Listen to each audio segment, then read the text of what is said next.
Chapitre 141. Montréal fonctionnait trop bien. Les métros ouvraient leurs portes et les feux changeaient au bon moment. Dans les bureaux, les écrans se remplissaient de chiffres, comme si cet ordre suffisait à prouver que tout allait encore tenir.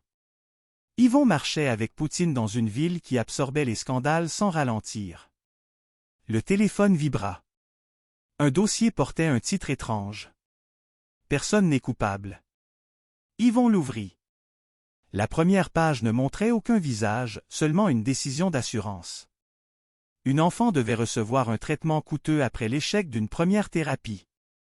Le médecin avait recommandé de commencer rapidement. L'assureur avait refusé. Le dossier avait été évalué par un logiciel, puis envoyé à une équipe de révision. Une employée avait vérifié les critères.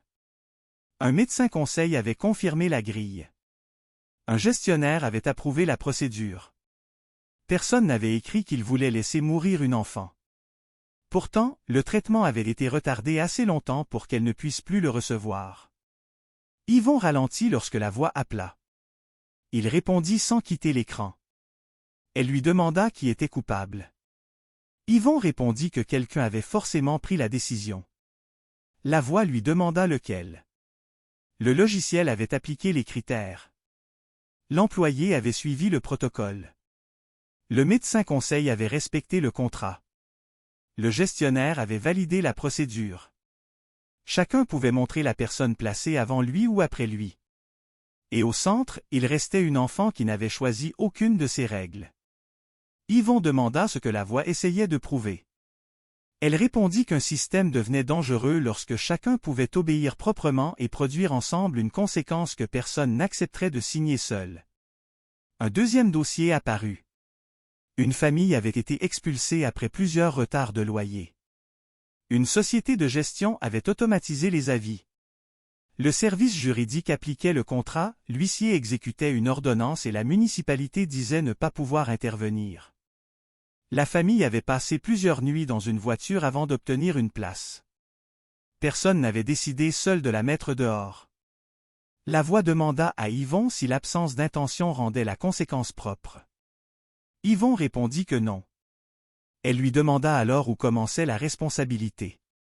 Il répondit qu'elle commençait au moment où quelqu'un voyait ce que la règle produisait et continuait malgré tout à la traiter comme une excuse suffisante. Poutine leva les oreilles au passage d'un camion. Un troisième dossier concernait un immeuble où plusieurs locataires avaient signalé une odeur de gaz au sous-sol. Le propriétaire avait appelé l'entretien, qui avait renvoyé vers un fournisseur. Celui-ci avait demandé une inspection municipale. La demande avait été classée non urgente en attendant un rapport technique.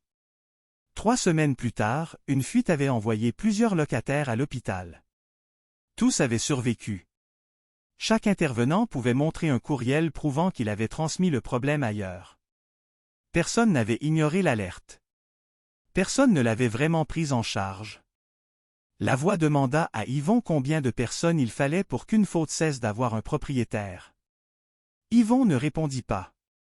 Il avait passé des mois à chercher des coupables parce qu'un coupable possède un visage et une décision qu'on peut isoler. Ce dossier montrait autre chose. Une machine pouvait produire une faute sans qu'aucune main ne la porte entièrement. La voix lui demanda si cela rendait tout le monde coupable. Yvon répondit que non. Elle lui demanda pourquoi. Parce que tout le monde n'avait pas le même pouvoir, la même information ni la même possibilité d'arrêter ce qui arrivait.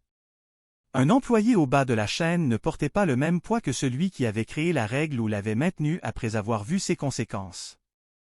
La voix répondit que c'était précisément la limite. Personne n'était coupable de tout.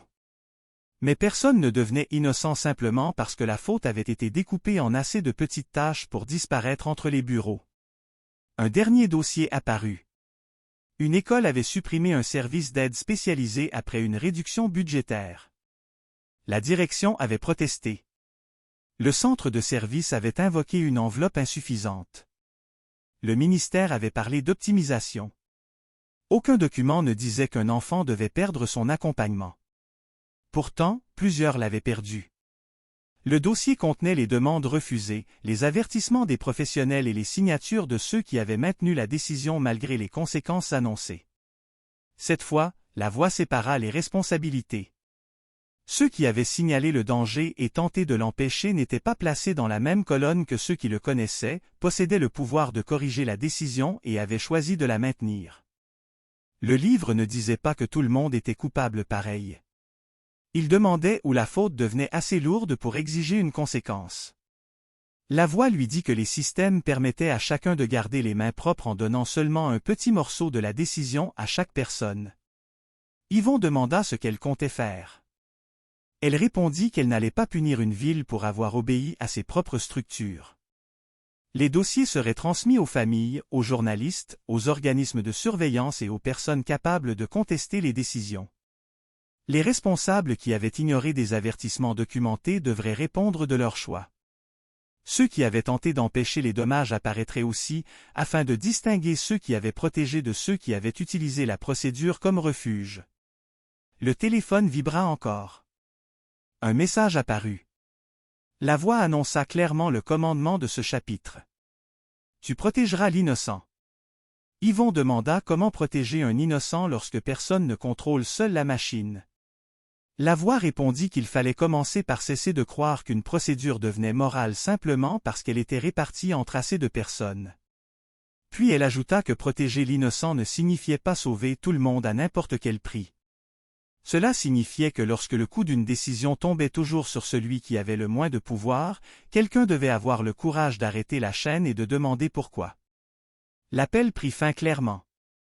Yvon resta immobile un moment.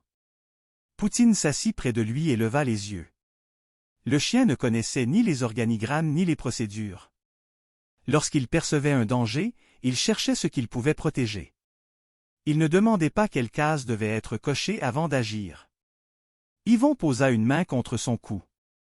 Arrêter le narrateur ne suffirait pas à réparer ce qu'il venait de voir. Même si la voix disparaissait demain, les assurances continueraient, les budgets seraient votés, les formulaires circuleraient et les décisions resteraient assez fragmentées pour que chacun puisse encore dire qu'il n'avait fait que son travail.